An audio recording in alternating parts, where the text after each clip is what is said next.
Good evening, everybody. How are we doing? Welcome to Thursday, the Highlight Series show. I love it. Welcome so much. Tonight is going to be good, people. I tell you what. I hope you filled up your protein shake or your coffee. I hope you got your popcorn. Maybe you put a little bit of Bunch of Crunch on top because you got a little chocolate in with your popcorn. Hello, Emma. Thank you so much for tuning in and watching to the Highlight Series show. D Barnes. D Barnes. Oh, D Barnes, if I got a story for you, D Barnes. Hey, you treated like somebody in the music industry not too long ago. Haha. I treated somebody in the music industry, their wife, tonight. I'll tell you about it, buddy. It was good stuff. Hello, Dean Volk. How we doing, brother Dean? Be safe over there in the path of Dorian. All right, Anthony Maritato, I want to bring you on, but it doesn't say, do you want to bring Anthony on? So let's see what happens here. Oh, Ashley is watching. Let's see here. What is this right here? What's this do? I'm going to push some buttons right now. Here we go. Maybe this is on. I got tonight's special guest, Gandalf himself. There he is, Mr. The Resource, Gandalf. Tony Maritato, thank you so much. He's got on knowledge shirt because it's Thursday. He's bringing the knowledge. I love it. That's right. I love it. I love it. I love that shirt. I got to get me one of them shirts. I got to get me one of them shirts, man. I love it. Matt, hey. I'm just trying to keep up with you, buddy. Oh, come on, man. You're like light years. You're in the Millennium Falcon. Gone, boy. Matthew Cook. I got to say hello to Matt Cook. This is the first time Matt Cook has ever watched. Matt Cook and I, we were classmates back at Shenandoah University. We were the black sheep together. So thank you so much for watching. Cookus. Melissa is watching. Thank you so much for tuning in. Karen is watching. Everybody, I got a very special guest tonight by Tony Maritato, which, by the way, Tony Maritato, I love this little split screen thing we got going here. I'm telling you, this is the way to do it. Like that little square in the corner is just not cutting it for me. I like this. Is this something you did at your end, or what'd you figure out? No, you start the Facebook Live horizontal, and then it puts you side by side. If you do it vertical, it's going to just stick your guest in that little square box. I don't like the little square box. I like it horizontal, so I appreciate you figuring that out. Hello, Brian. I just saw Brian like a few minutes ago over on another TV show. Thank you so much, Brian, for tuning in. So I hope you, I changed my shirt, Brian. I had on my knowledge shirt earlier, but I thought since we're in the Bowl PT League, I'd put on my Bowl PT League shirt. But I should have worn it for knowledge because I knew that you were going to have on your black knowledge shirt. But I hated for us to be twinsies. That's right. That would just be too cute, you know. And I kind of like cute, but you know. Anyhow, thank you so much for your time tonight. Absolutely. Man, we got lots of stuff here. I mean, who knows what we're going to cover? We do. We might start here. We might end up there. I'm sure you've got a good idea. I know people have questions. If you have questions, Almira, thank you so much for tuning in. Please post them below. And we will answer them, or I'll just sit back and I'll let Tony answer them because that boy he's smart as a cookie. Let me tell you. Hello, Brenda. So, anyway, hey, Tony. Yes, sir. For those who are, we do have a lot of new members in the league. We have some new people watching tonight who have not watched before, like my good buddy Matthew Cook. So, you know, no one can introduce yourself better than yourself. So, tell the people a little bit about who you are. Absolutely. So guys, Tony Maritato. You can find me on Facebook under Anthony Maritato. I'm a licensed physical therapist here in Middletown, Ohio. I'll just give you the 30-second summary. So I started back in Sarasota, Florida, 2001. We opened a personal training studio. Now I started in the cash world, right? I was not a physical therapist at the time, had a bachelor's degree in kinesiology. I was a personal trainer, becoming a strength coach, totally obsessed with like personal training, fitness, lifestyle. And I realized that all the clients, we were catering to a very high end, you know, high ticket has been a popular term these days. But we were catering to a high end wealthy population. And these were retired individuals who wanted to stay active. And this is the heart of who I think most of the people in this group, most of the Mobile PT League, you guys are dealing with the same clients that I started with, right? They're generally high net worth. They're healthy, they're active. They may be geriatric, but they're not necessarily disabled. And they're playing tennis and golf, and they want to be out there, and they want to have time with their family and their friends and travel. And so these were the clientele that I was working with. And what I realized in the first year of business was that they needed more than just the skills of a personal trainer. They needed the skills of a physical therapist because they had aches and pains, and I didn't have the depth of knowledge as a strength coach and personal trainer that I have as a physical therapist. And so I recruited a physical therapist to come in with me. And that's one of the models, David, I hope we get a chance to talk about tonight.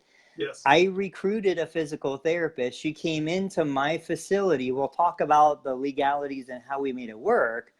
But then we were able to cater to both physical therapy, skilled care through Medicare mostly, and then personal training. And then over the years, we just transitioned from all personal training to all physical therapy. We grew to 3 locations in Florida. We moved, got married. The therapist I recruited initially became my wife.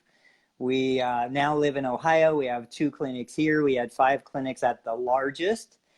And at that point, I mean, I think a lot of people kind of, it's a realization at that point. It's like, what did I really just do? Do I want to be the CEO of a large rehab, physical therapy company? No. I want to treat patients. I want to spend time with my family. I want to do the things that I love. I didn't go to PT school to be a CEO and a director. And so then we just started downsizing, scaling back. We sold a clinic. We closed 2 other clinics. We're completely out of Florida now. And at this point, I'm here. I go into the clinic probably 2-3 times a week. I work mornings after my morning workout, before my kids get home from school. And it's a lifestyle business, and am I independently wealthy? No. Am I, flying to the Bahamas? No, but I'm happy. I've got the house that I want, the car that I want, the family that I want, and time to spend with them. And I think that's what most of us want. And I still treat patients because I like treating patients. I don't treat patients to pay my salary. And I think there's a big distinction there in the motivation, the mindset. I love business because of the creative process. So that's where I am. Took way more than 30 seconds, but that's where I am. I timed it. It was actually 33 seconds, believe it or not. and a few minutes, but it was 33 seconds.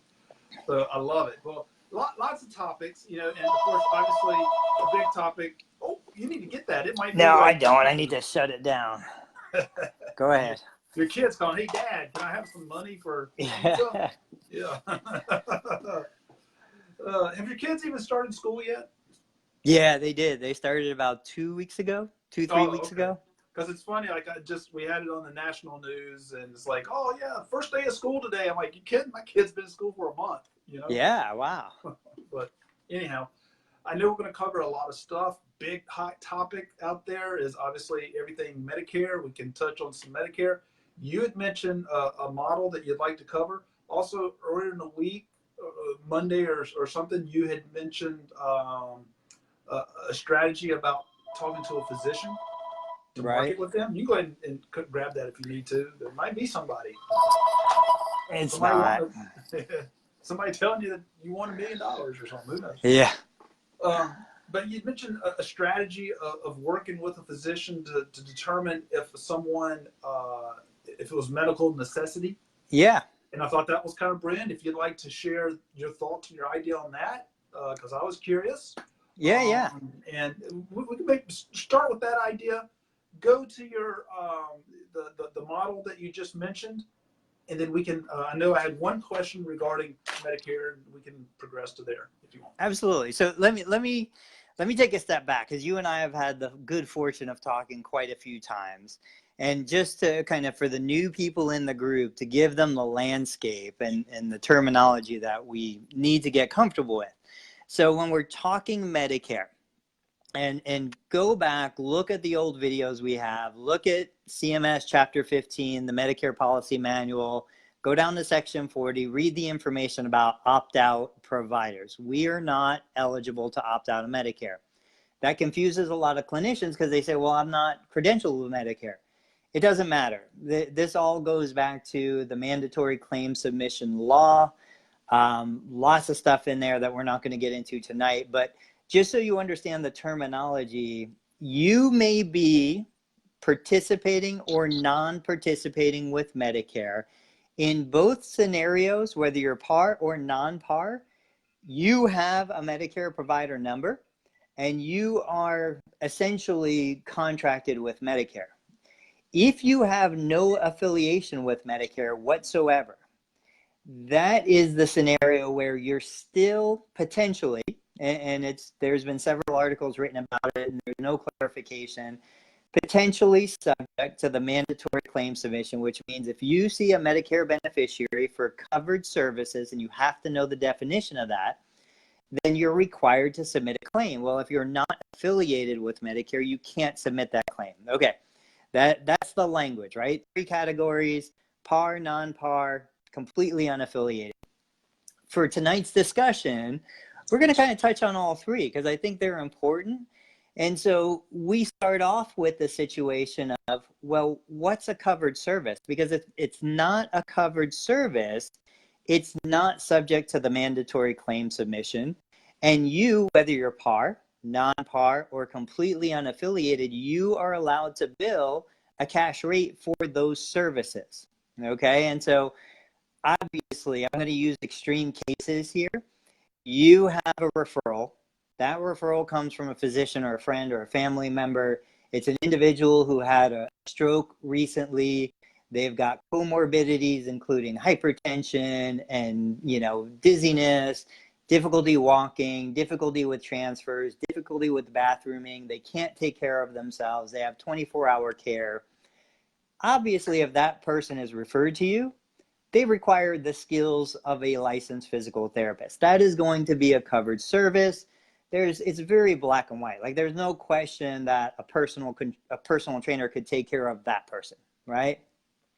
But now let's flip the page to the other side, where I think most of your members in this group, where I was living before I became a physical therapist, it's the person, they're 65 or older, they have Medicare as their primary insurance, but they're living independently. They may have comorbidities. Maybe they're diabetic and hypertensive, but it's being medically managed. They have physicians in place. They have medication. They're controlling all of these factors. They're not at risk for a major event like a cardiac event or a stroke while they exercise. They can dress themselves, bathe themselves, feed themselves. They have a social network around them. They just have some shoulder pain and they want to hit the golf ball further, or they want to play with their grandkids and sometimes their back hurts. Like, these are the clients that I would believe there is a very strong argument that skilled services are not required. And so when we look at that kind of hybrid model, there's a couple ways to get into it. One is the situation where if I was completely unaffiliated with Medicare, I had no relationship, I get a referral for that second patient, that patient who's living independently. There's a question as to if you do a telephone screen, telephone screens are not covered services. You go through a checklist that you develop internally. It has to be your checklist. I can't give you mine because we're all different, right? So you develop your checklist based on Medicare's definition of medically necessary, Medicare's definition of skilled service, Medicare's definition of everything, and that's in that CMS Chapter 15 Medicare Benefit Policy Manual. You go down to section 220 and you'll see it right there, black ink on a white background. You build your criteria for determining through this telephone conversation, is this patient appropriate? Is this potentially, a service that does not require the skills of a physical therapist, would benefit from, but doesn't require? And that's where we get into all the medical stuff. And once you go through your checklist, okay, Mrs. Jones, well, are you able to dress yourself? Yeah, it hurts a little bit, but I can do it. Okay. Are you able to feed yourself, bathe yourself? Are you able to, get out in the community and do the things you do? Yeah, but it hurts. There's a little pain with it. Okay, no problem. I think we can schedule you for an evaluation, because here's the thing. You still have to do that physical therapy evaluation based on your state practice act, right? So just because you're doing an eval, that doesn't make it a covered service. And this is where we have the policy in our hand. We have it referenced against the established Medicare guidelines that are printed and published. So if somebody came to us from Medicare saying, you provided a covered service, didn't submit a claim, we could say, well, wait. Look, this is the definition that you guys have provided. This is the evaluation I did that was required by my state practice act, because I'm still a physical therapist. This is not a medically necessary, service. It's not a covered service. And so, and then you go, then all bets are off. You go, you do your thing, you sell, whether you're selling a package, you're selling per session, you're selling whatever it is. And I would bet, this is the second part of this, I would bet most of you guys watching, just like me, even as a licensed physical therapist, I talk nutrition, right? I talk lifestyle, I talk stress management, I talk about all this other stuff. And I understand that so many of my patients need more than just what we would consider conventional skilled care. And so I would bet if you put together a program like a weight loss program, where you're talking about exercise and range of motion, all that stuff, but it's geared toward weight loss, it's geared toward performance. Yeah, pain can be included. Pain doesn't make something medically necessary. David, I don't know about you, I woke up with back pain this morning, right? Like, we have pain. Pain isn't Everyone, I wake up like, oh. Pain isn't going to put you in You'll the ground. find out when you get my age. So that is not, a determining factor. And when you look at the Medicare guidelines, they tell you diagnosis alone does not make something a covered service or medically necessary. There is no single factor that makes something medically necessary. You have to look at the entire picture. So from that perspective, if those people who are completely unaffiliated with Medicare want nothing to do with anybody who is affiliated, I think you can make this checklist. You can go through the procedure, and if that person's on the phone saying, hey, I've got all these other things and I'm passing out and I'm falling, and okay, well, you probably need to refer them to a participating provider, let them get started there, and then bring them out to you once all that stuff is cleared up, which brings me to kind of the second scenario, which is, okay, we talked about if you have no affiliation, but what if you don't want to keep losing all of those initial leads, right? What if you're like, hey, I'm a licensed physical therapist. I spent 7 years, 8 years in school. I do continuing eds every year. I've got $200,000 in debt behind me. I paid to get this licensure. I'm going to use it to the full extent that I can use it. And so that's where you say, okay, I'm going to become a PAR provider or non-PAR, but non-PAR is just crazy. I'll talk about that later if we want. I'm going to be a PAR provider with Medicare. That covers me now to take that patient. And you're saying, in your head, you're thinking, man, well, what does a PAR provider get paid? We've got videos on that, but just off the top of my head, let's say $130 for a typical 60-minute evaluation, right? First time you see a patient, you go to their home, they come to your clinic, about $130, maybe more, maybe less. Typical follow-up treatment, let's go with $98. And you're like, dude, I can't provide the level of service and care that I want to provide as a physical therapist, as a mobile PT. I can't do it for $100 an hour. Commute time, all this other stuff, I put way too much in. I need to average $200, $250 an hour to make and provide the experience I want to provide, right? That's usually the rebuttal that I get when I say, look, just become a PAR provider. So this is where you marry the two. You say, okay, I know I'm losing money on that $100, $130 session, but now I've got a line of physicians that are dying to send me patients because they know I'm going to go to that patient's house. They know I'm going to put one-on-one with that patient. They know that I'm going to do everything possible. They know that patient's getting a $300 experience with me, basically for no out-of-pocket cost because it's going through insurance. And then what happens is, after the medically necessary evaluation that you do, after the covered service sessions that you do, maybe it's 1, maybe it's 4, maybe it's 6, whatever. Now you say, okay, Mrs. Jones, you have your program. We've done everything that we can do within the scope of what Medicare will allow. Now we have a choice. you're more than welcome to keep doing this on your own. I think you're going to do amazing. These are the exercises I prescribe. These are the things you should do. If you want to continue to work with me, my bill rate, again, if you're doing a package, it's $1,000 a month for 4 sessions. If you're doing session by session, it's whatever your bill rate is. But the idea is now you just took that person where you might have lost a little money initially, but you just move them into, a continuity program or a self-pay program at your fair rate. And so what I do is I look at this from a big picture and I say, okay, if I'm going to, which I don't, but I'll tell you right now, I know plenty of people who spend $1,000 a month on a Facebook campaign, right? Now they justify it because they say, well, if I bring in one patient, that's $3,000. Okay. But what if I took that 1,000, value of 1,000, and maybe I make $100 less on 10 sessions, but out of those 10 sessions, maybe it's, 3 people, I'm going to convert one of them.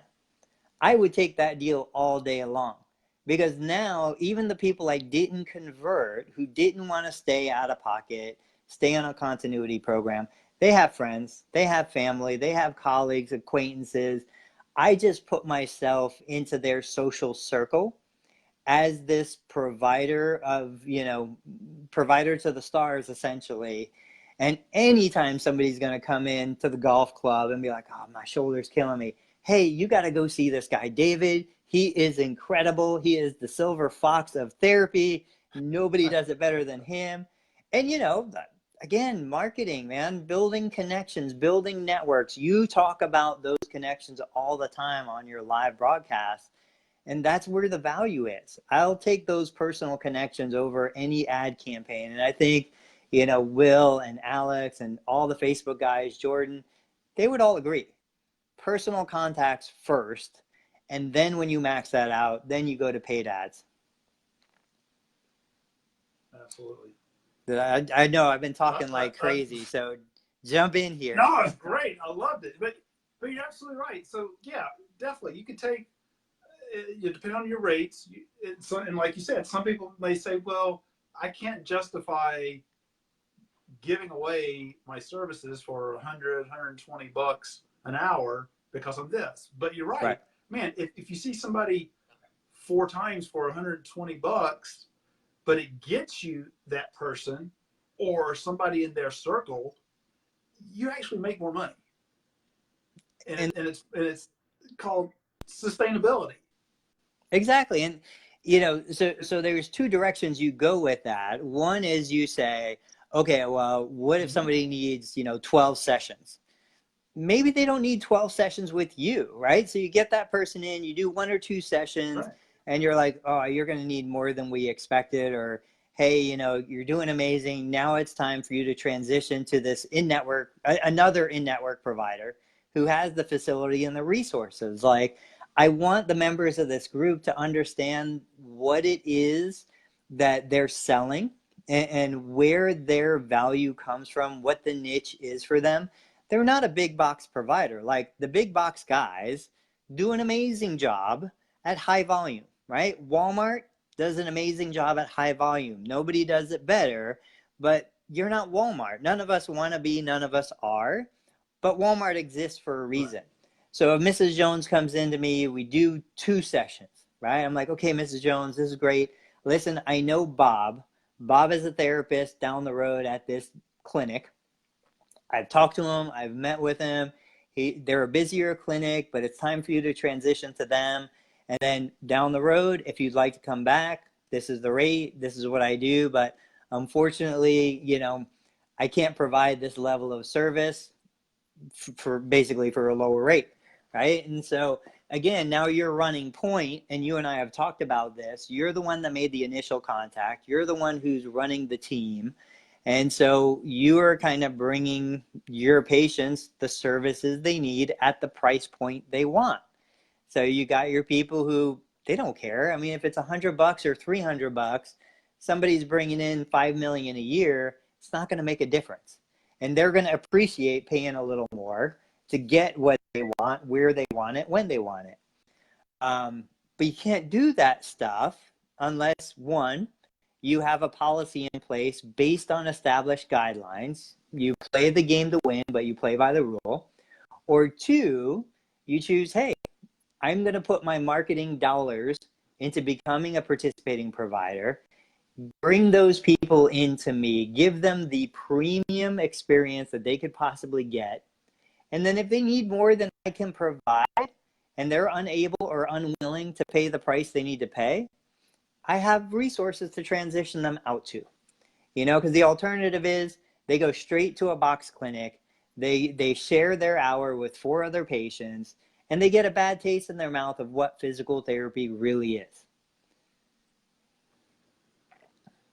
I love that. Yeah, like I said, I'm trying to see if run point. Now maybe you have the physician sending people to you, and now you have given them an experience of what therapy really can be and should be, in my opinion. Right. But then, like you said, if you need to refer them somewhere, you can do that. Now you're meeting their needs of free, but they've experienced something a little bit better. So after they go through this, they go, but I want to go back to that. Right. And you've been Phil Ford. You've been the point guard, running all around. Right. I know you remember Phil Ford, right? No. And that's where you go back to where we started, which was, okay, so we were all just personal training. And then I said, I really want the knowledge base, the skills of a licensed physical therapist. I want to bring them in. Okay, so at least in my state in Florida, but nationally when it comes to Medicare, a non-physical therapist cannot own, at least easily. There are ways to do it, but can't easily own a private practice physical therapy clinic, right? So I was like, okay, what are my options? Well, super easy. We had 800 square feet at the time. We divided that 800 square feet in half. I don't need a private treatment room as a personal trainer, so we had one treatment room. And the physical therapist who was with me at the time, now my wife, she rented that space for me as a sublease. She had exclusive use of that space certain days and certain hours. And I owned no part of her business, but she had to pay me rent.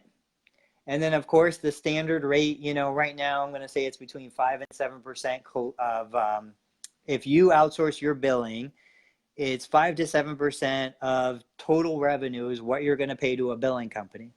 Well, that's what she was paying to me. And so if I owned 50% of the clinic and the net profit margin was 15%, I'd be taking home 7.5%. Okay, so I don't own the clinic, but I'm the billing company for that clinic, and I'm taking home 7% of total collections. It's the same thing, right? It's just all about context and verbiage and how you break things down. And this was we had no relation, right? She wasn't my wife at the time. She was a physical therapist. I saw her. She did an amazing job. The patients would light up when she would walk in the room. She was just like head and shoulders above everybody else, not just clinically, but personality. And I said, that is the person I want in my training studio. And if she would have left, because she was actually scheduled to go travel over in Turkey, if she would have left, I would have found somebody else, and so the idea is at some point you make the switch of, okay, I'm going to take off my clinical hat for just a little bit and I'm going to put on my business owner hat. Now, I don't want to be a business owner all the time, but when I'm making these decisions and I have my goals in front of me, I'm going to put on my business owner hat and I'm going to go achieve those goals. And so that's where I think the members in your group, everybody in here is smart. I mean, the people in here are brilliant. They wouldn't have made it this far if they weren't. But I think sometimes they get a little bit of tunnel vision. It's like, well, I'm a clinician and I just spent $200,000 and 7-8 years to become a clinician, and you want me to stop being a clinician? No. I just want you to learn a new skill set. I want you to apply the stuff that you know into other areas. And so, just to summarize, you could be completely unaffiliated with Medicare and develop a system to essentially rule out if the potential referral is requiring covered service. If it's not covered service, you can provide those services at a cash rate, even if it's provided by a PT/OT SLP. Option 2, you become a participating provider. It's free to apply. It's free to become a provider. You do everything online. I've taken more than a handful of people through the process. It is not difficult. And once you do, now you have that ticket to see people who do require covered services, who do have true medical necessity, but that doesn't mean that you have to see them all day, every day. It doesn't mean you have to give them your prime spots. I don't know about you, David. I know in the clinic, everybody wants 10 a.m. Monday, Wednesday, Friday. You know, it's like 2 p.m. on Thursday does not exist in their world. Even though they're retired and even though they don't work, they just won't take it. But if I was in a position where I'm like, all right, I'm a Medicare participating provider, but I've got my prime clients at the prime spot, but nobody wants to take that 2 p.m. spot, I guarantee I can fill it with a Medicare beneficiary. You know, and if I get busy with my ideal clientele, okay, I don't accept any new referrals right now. Like, there's no law that says just because you're credentialed with Medicare, you have to treat every Medicare patient that walks in your door. But if you're sitting there with half a caseload and you're looking for ways to pay your student loans, that $98 visit is going to look mighty attractive over playing online poker or Candy Crush. You know, so like those are the kinds of decisions that you need to make. What would the business owner do if I have an opportunity to make nothing or make 98? Right, right. And you know what? I want to go back a few steps for a moment, because I think this was some great information that you shared.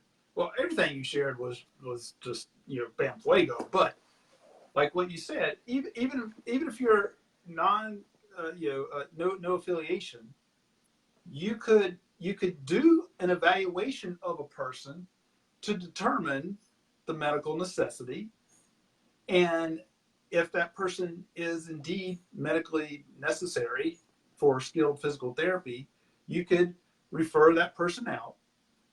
Now, just because you did an evaluation doesn't mean that you have to submit that, correct? So this is where it would be. Or just because you did an evaluation doesn't make it skilled therapy. Right. You, if I was in your shoes, totally unaffiliated, trying to figure this out, I do my telephone screen. They answer all the questions the way they should to rule out medical necessity. I get them in the clinic, or I get to their house, and we're going through, and we're like, ooh, this is sounding pretty bad. You know, this person thought they were at one level, but the reality is they're at a very different level.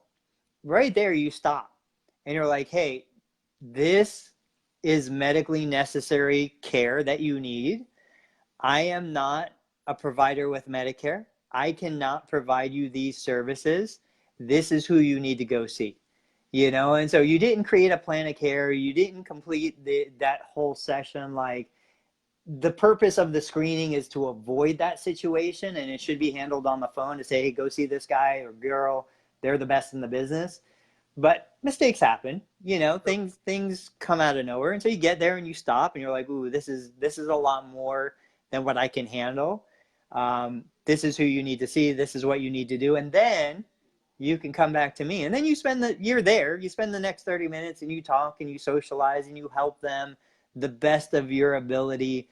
But that would be the situation there. So because you didn't actually evaluate that person. It was more of kind of a consultation, coaching session. I think that's great. One question I wanted to answer here. Yeah. For Dulcie? Yeah.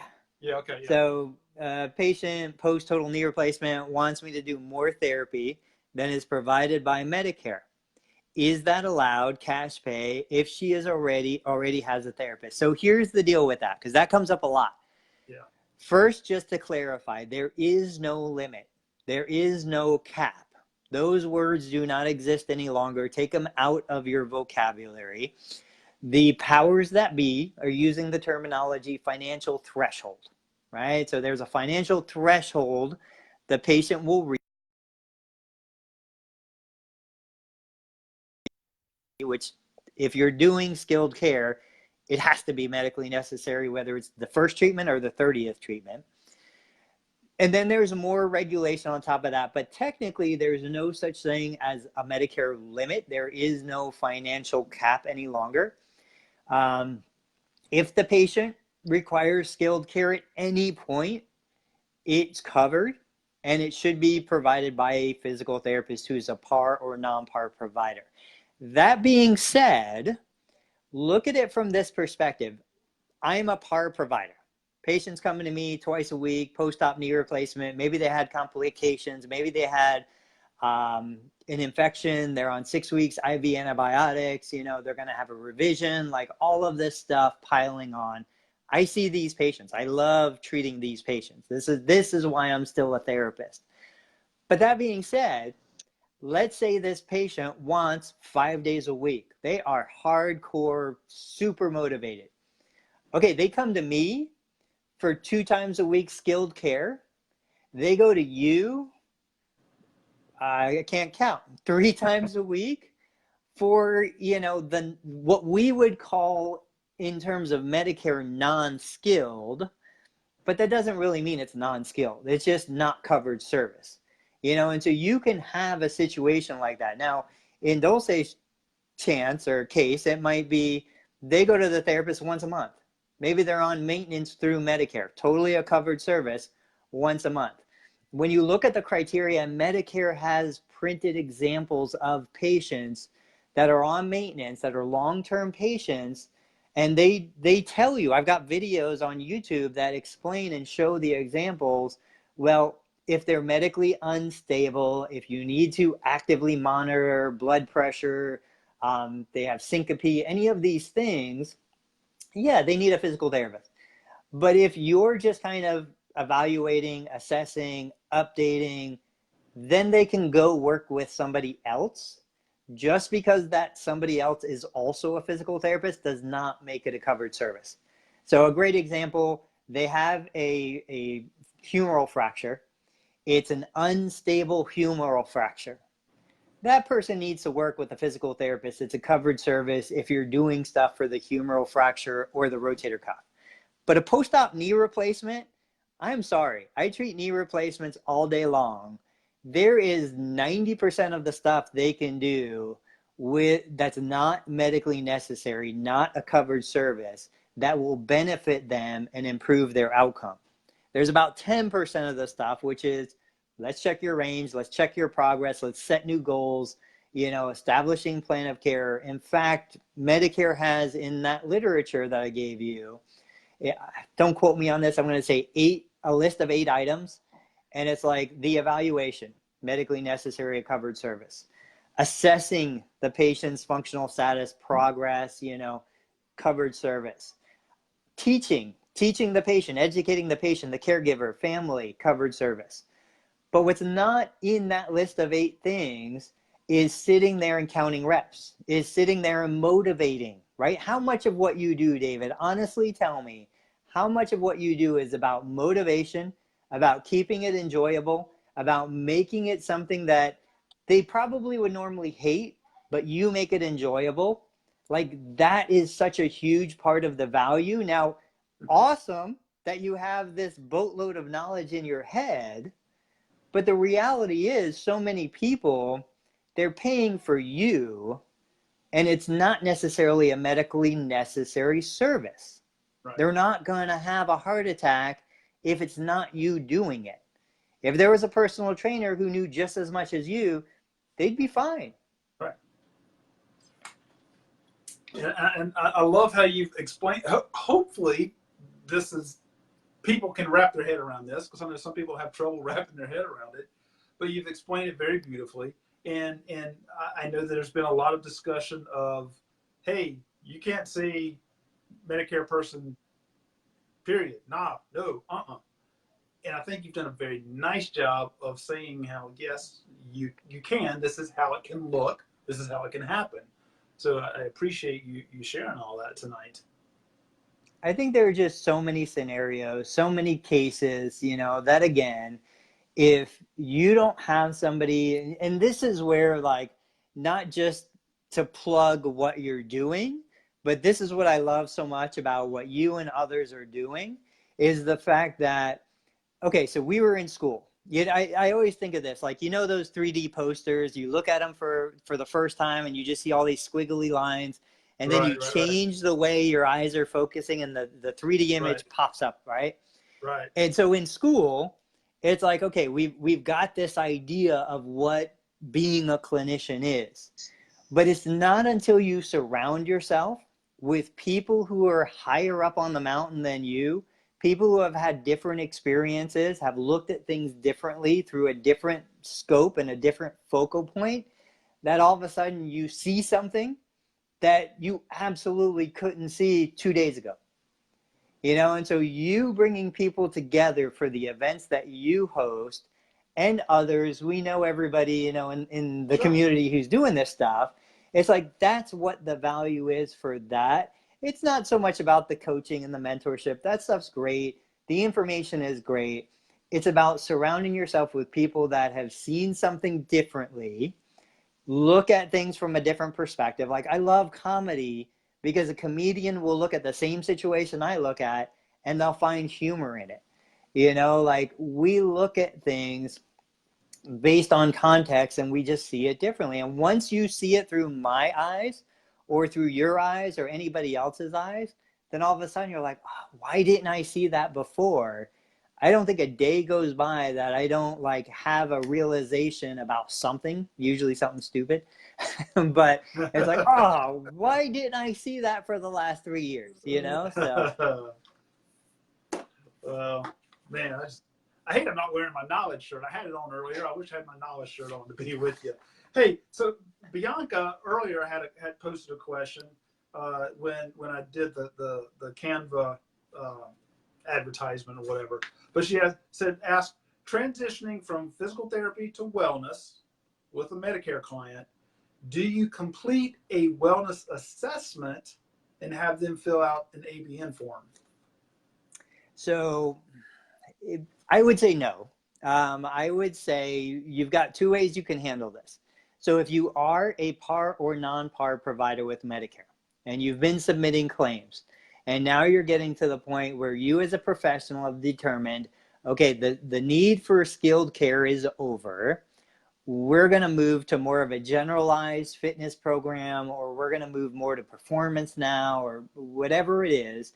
Or, one more time, I got to nail this down. Patient comes into my clinic. I teach them how to do something. One of the things that should be on your screening is cognitive deficits, right? So if I teach you how to do something, and I'm going to go real simple, teach you how to do a calf stretch. Okay, come in the next day. Can you do it? Yes. Can you do it safely? Yes. Do you remember it? Yes. Do you remember these 5 activities that I taught you? Yes. Okay, well, now you don't need the skills of a therapist to keep you doing those same 5 things. Go do it for 3 weeks, and then I'll see you through covered services again to progress, to assess, to do the things that professionals are paid to do. But I'm not paid to count reps, right? So this situation, it's okay, I've got 2 scenarios I can go, 2 directions. What I would typically do is, I'm getting to the point where I'm like, all right, this person's doing great. They're phenomenal. They met most of their goals. We're going to transition to a wellness program. We have a wellness program in my clinic. I do a progress note at that point. In my progress note plan, I determine that I'm going to transition to an independent, semi-supervised wellness program inside my facility. That's just the way I do it. And they're going to receive periodic maintenance updates. And so you go to CMS, Chapter 15, Section 220, go down to maintenance therapy, read the definition, look at the examples. It will tell you exactly what you can do from a maintenance perspective, what's covered, what's not. And so typically in my clinic, a person will do a month, 2 months, 3 months of independent wellness for a cash rate. They still have an open plan of care because I made a certification for 90 days that covered that time. And then what happens, and this is where those little edges come in, right? If you don't know what your edge is, if you don't know what your advantage is, you can't be in business. You have to understand. I love poker. If you don't see who the fish is at the table, you're the fish, right? Don't be the fish. So back to, so let's say I'm sitting there Tuesday morning, 9:45. My 10 o'clock patient calls and says, "Hey, Tony, I'm so sorry. I can't come in." Okay, well, don't worry about it. Nancy's in the clinic. Nancy's on an independent wellness program with an open plan of care. Nancy hasn't had a skilled visit for 30 days, 6 weeks, whatever. I'm going to grab Nancy. And if I have a version of Nancy in my clinic every hour on the hour throughout the day, I should never have a missed appointment. And so that's where I don't do late fees. I don't do cancellation fees. I don't do threats and beat people up because they can't make it. I created alternative systems in my clinic so that, you know what, if this person doesn't come, it's okay. I've got 2 or 3 other people who could use my services. And in this process, I eliminate my cancellations and my no-shows because I just replace them. I fill those gaps and I eliminate the barriers that person had to attending any kind of workout program, right? If I made them pay $300 a month, maybe they wouldn't come. If I made them pay $30 a month, maybe they wouldn't come. But if I can put them on a wellness program and then have them in my clinic whenever I need it, that person benefits and I benefit. I know that's a little abstract, probably need a different session and a different time to really dive into that. But that is why we don't have a cancel or no-show rate. It's not because we charge when they don't.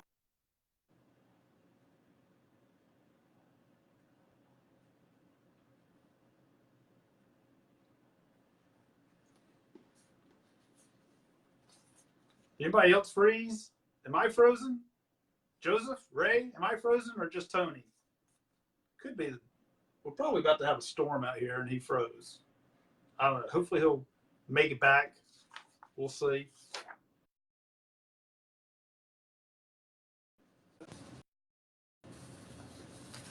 Oh, he got a call. Okay. He's going to be right back. So anyway, God, is this like just some knowledge or what? Man, I should go put on my knowledge shirt so I can be like Tony and be knowledge. I love it. Hello, Fitz. How you doing, brother? Thanks for watching. Dan is watching. Just Tony's watching. Yep, he got a call, so he's going to be back on. I'm pretty sure. Can you bring me back? Let's see here, Tony. You may have to like completely go out of the thing and then come back in, because right now it thinks that you're still here, so I can't bring you back on. How does Nancy Stern know she is receiving know what she is receiving for each session? Good question, Avery. We'll bring Ray. I'm fan tossing, man. Ray, I hope that your webinar was great tonight. So I want to see if I can bring Tony back on. Let's see here.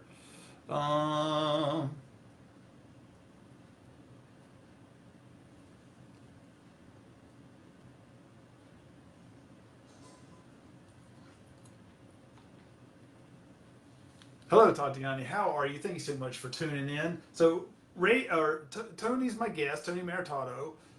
He got a call on his phone, which shut him off. So, Tony, what you probably have to do is to just get out of Facebook and then come back onto Facebook, because right now it thinks that you may even have to like swipe so that Facebook shuts off. Here we go. He's coming back on. There we go. He's coming back on. He was on fire. He was in Fuego, man. There we go. So sorry about that. Right, that's okay. That's okay. I had a call come in earlier too. I was afraid it was going to shut me off. So, you know what? Since I got you paused for a second, then for everybody,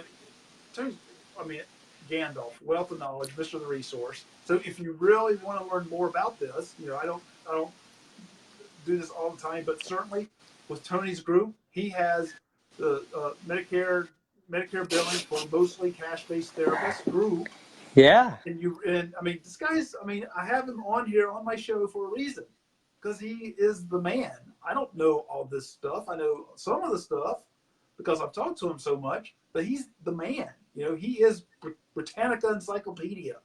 So follow his group and learn everything that you want about Medicare. If you want to take Medicare, even if you don't want to take Medicare, but you want to make sure that you are in full compliance, follow this guy right here. Hey, you know, one of the things I want to make sure I know 7 minutes or so, I want to share the announcement because I'm totally pumped about Oh, what we started.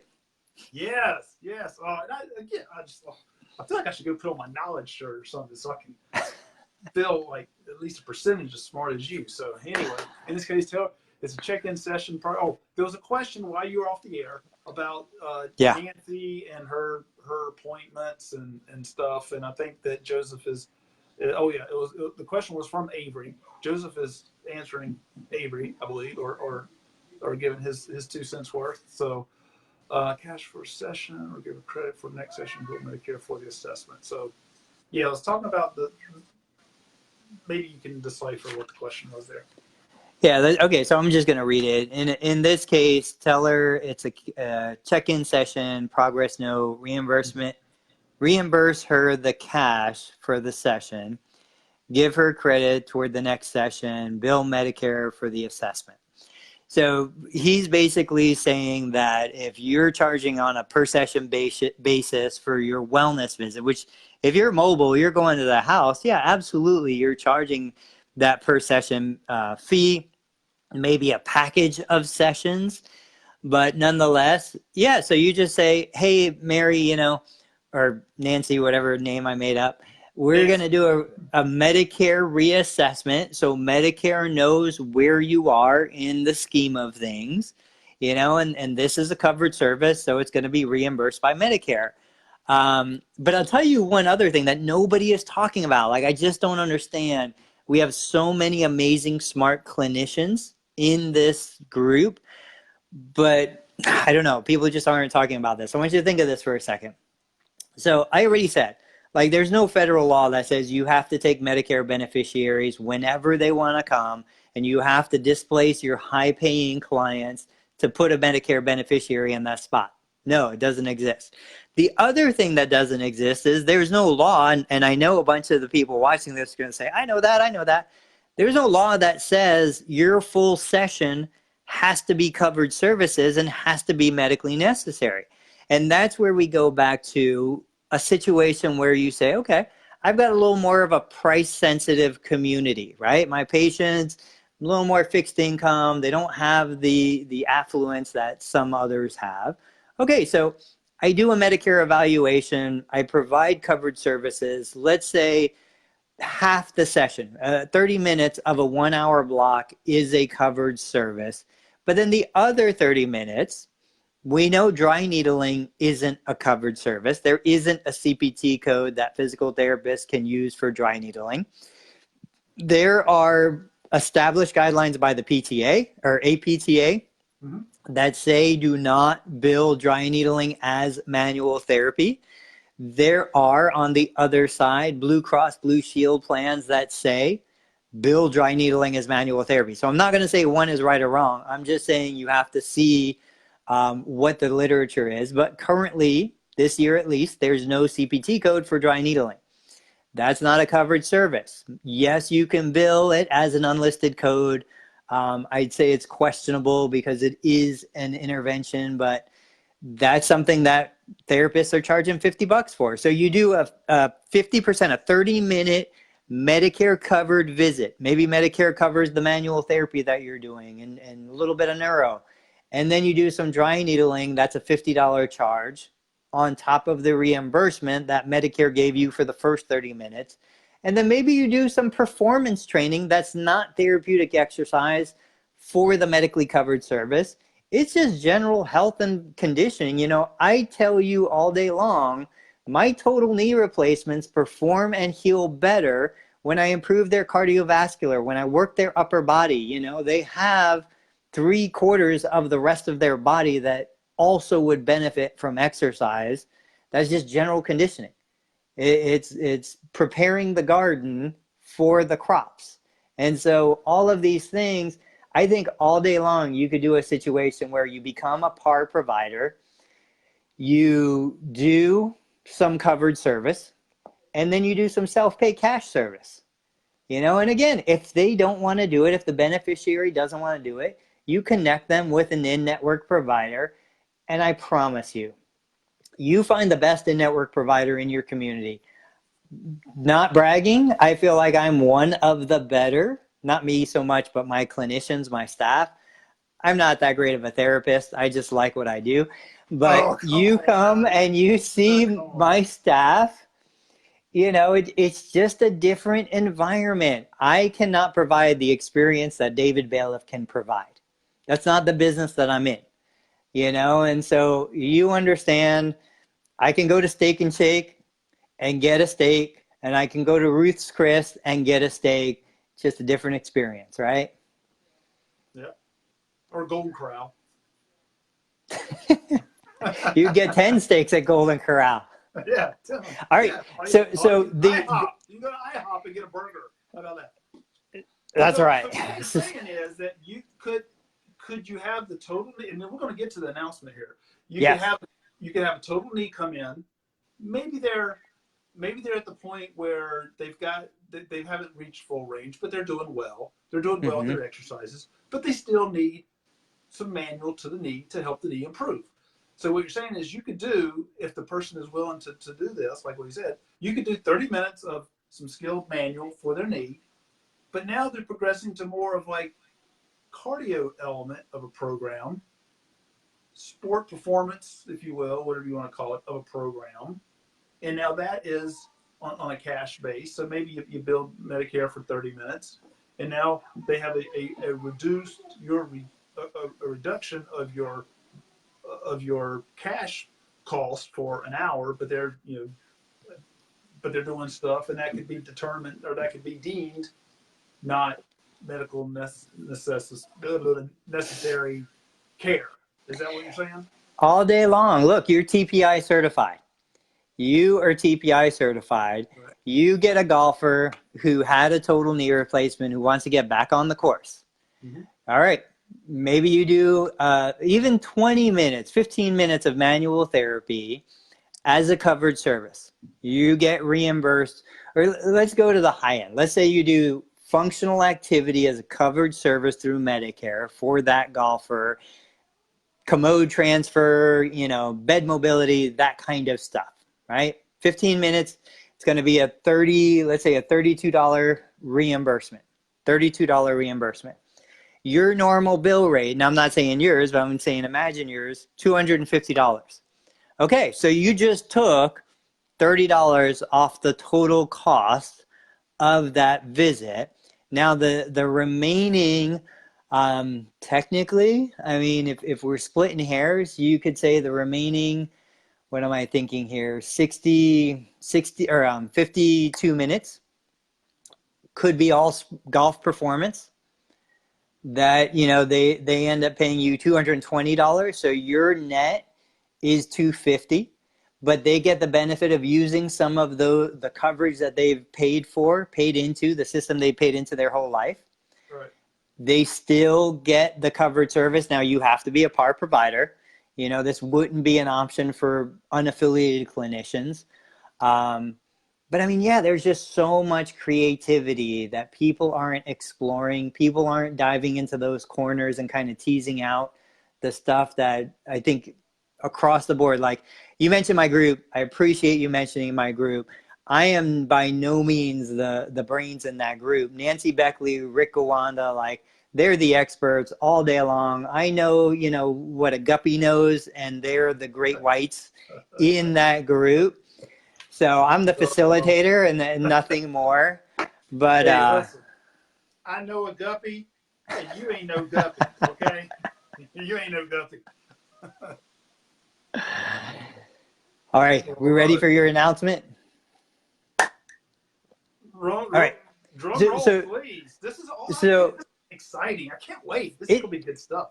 It's just crazy to me. So I shared, somebody reached out to me the other day and they found one of my YouTube videos, and it was a video on my knee replacement stuff, and it had 75,000 views. This is by far like my best video, right? Something happened with this and it just broke the bank. I don't have anything close to that, so don't get too excited. But think about that. This video, 75,000 views. Just look at the reach, all free, all organic, nothing paid. And what that's done is it's brought this whole new community to my YouTube channel, right? And I look at this, and we look at Facebook, and we look at Instagram and LinkedIn. I mean, LinkedIn, I don't know anything about it. I'm tapped out. I'm hoping somebody in here is leveraging LinkedIn like crazy, because when you're looking at your ideal client, they're on LinkedIn, you know? And so that's where Gary Vee said LinkedIn now is where Facebook was in 2011. That's where we need to be putting our time if you're looking at working with those higher net worth clients. But all of that aside, I look at you, and I was looking at your situation. I'm like, David is pumping out content and content and content. He's got all this great stuff, all these great videos. Somebody, I swear this is what triggered it, somebody was looking for one of your older videos. Maybe it was the video between you and I. I was like, yeah, it was. It is so hard to go back and find that content on Facebook and the other platforms. So I'm like, this is crazy. Why doesn't David have a YouTube video or YouTube channel for the Mobile PT group, Mobile PT League, sorry. And I said, you know what? This is unacceptable. David gave me permission. I went out, I created the Mobile PT League YouTube channel. Now, here's the deal. Right now, it says there's 23, 24 people on this broadcast. If every one of you, we're going to post the link. Shoot, I should have done it right now. We're going to post a link to his channel in the comments. I expect there's 0 subscribers right now. I might have subscribed, but I'm not sure. 0 subscribers. You all, 24 of you, need to go subscribe. Think about how much free value, free information you are getting nonstop from this group. And how many members are in the Mobile PT League? I mean, it's just, like 2,100. So, you hit 1,000 or 1,000 subscribers, you hit 4,000 watch hours, I think it is. Boom, you're monetized. And I don't know if you saw it. I did an interview with Chad Madden. He collected $61,000. He showed us in his account, $61,000. Now, it was over a 10-year period. It wasn't overnight. But just think about that. Like, imagine you're putting this content out there anyway. Yeah. 10 years from now, you've got 60,000 just sitting there with no real work, no extra work. It's just crazy to me that people aren't jumping all over this right now. Vincent Gutierrez started his channel. Mike Chua and Emily. Michael Hyland, he started a YouTube. Yeah, I mean, we're getting there. I see it trickling in. Yeah, but I love it because, like you said, if somebody wants something, they can very easily go to YouTube and find it. It's a lot easier to find it than to scroll back through Facebook. I mean, I've tried to go back through Facebook and I can't find stuff. I Google my name, or I put my name in on the search bar, and I still can't find stuff I do. The topic that is super popular is, quote, do you accept my insurance? Do you take my insurance? Right. The answering that question has had so much airtime. And I always come back to, if people don't even know you're not in network, you're not a participating provider, you're not an insurance-based therapist, you've lost the battle and you're losing the war. Right. Like, by the time people get to that point where they actually are on the phone with you, they should know everything about you. They should know your specialty, who you are, where you went to school, what you like. Like you do, David, you do such an amazing job at that. I had my brother-in-law, who has 0 interest in physical therapy, say, oh, are you going to be on the Knowledge Guys show tonight? Like, people know you. And so that's what YouTube does. It's one thing to have Facebook and the social media. I think that's a huge component. I'm not saying do away with it. I'm saying if you put it there, You put it in your library on YouTube.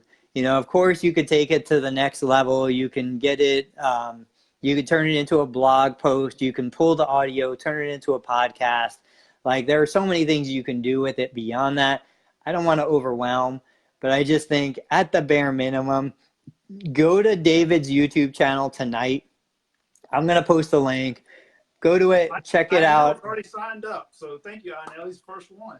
He is, and like, I gotta commission you to put like my personal stuff on YouTube and some other things. So INL is just a stud. I just want to bring this up real quick. Like, what he's doing with the home exercise website and the program.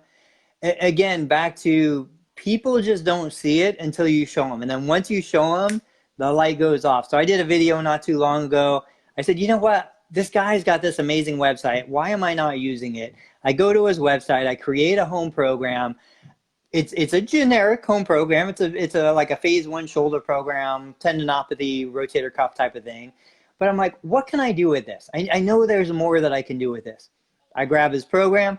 I throw it into a blog post. I embed it from his website onto mine.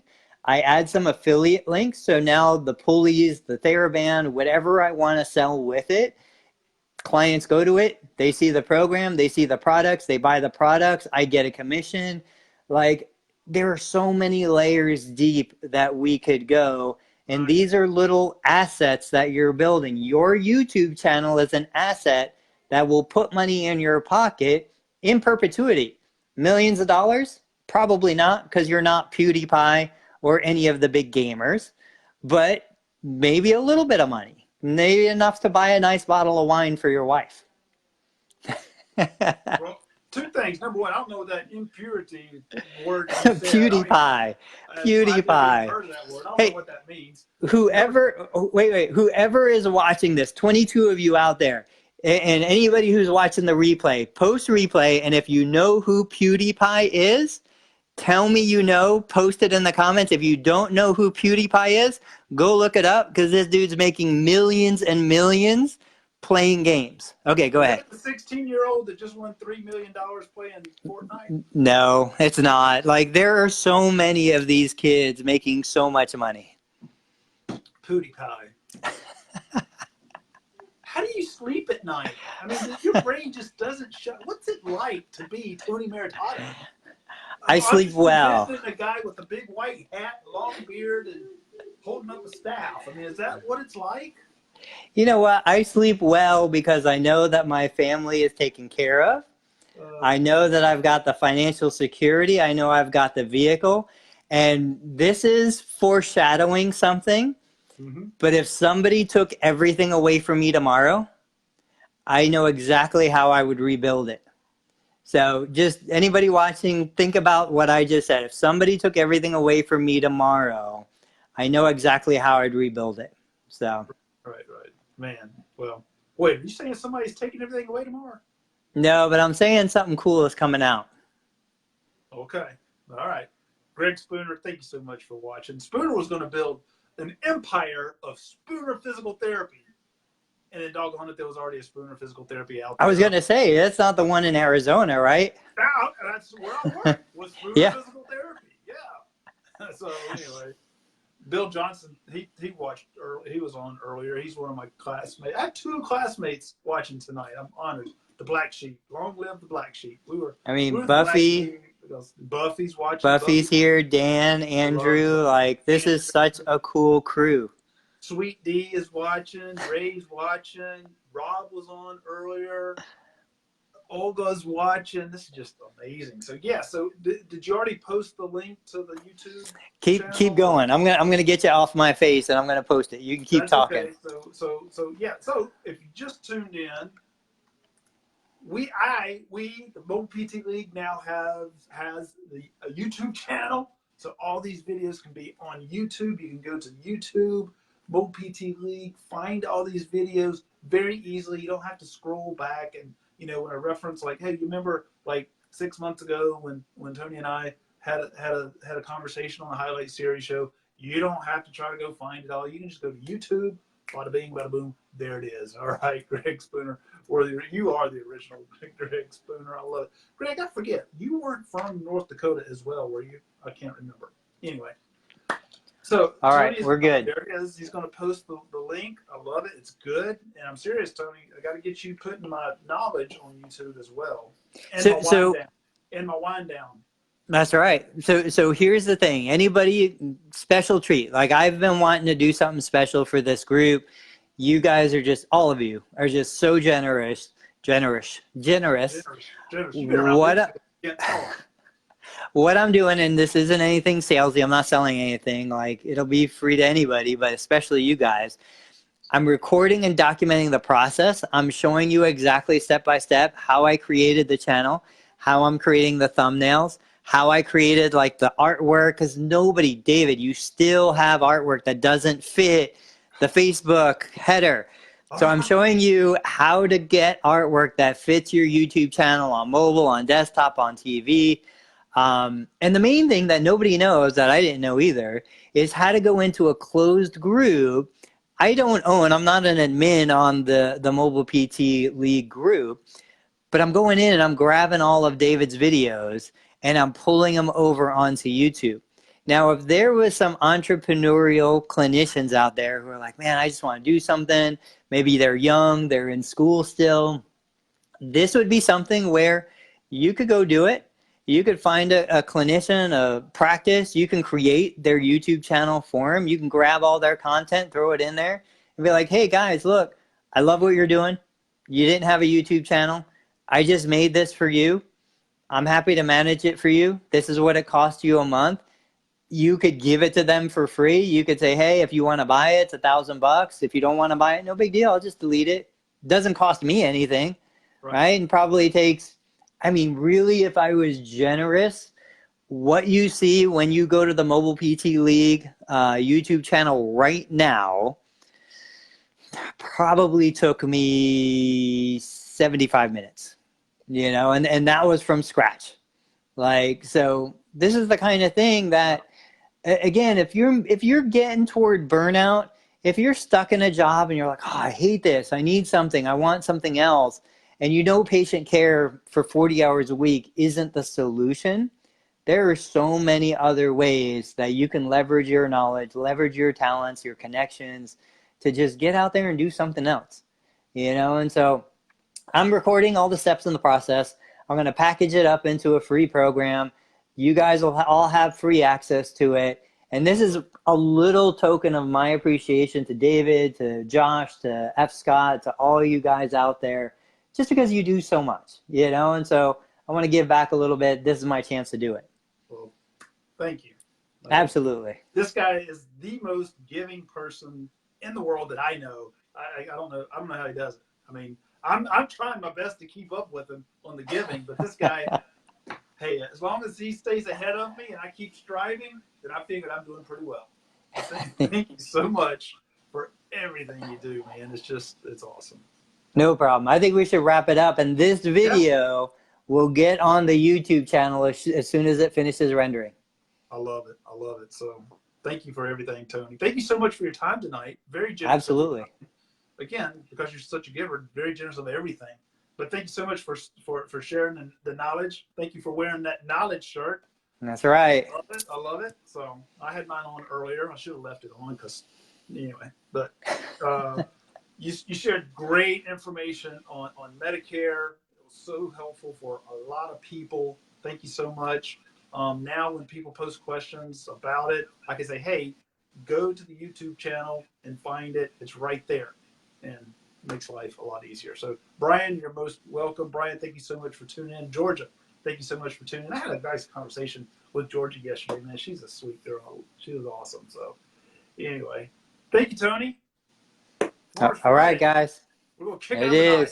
We're going to kick it up a notch, brother. All right. Have a good one. You as well.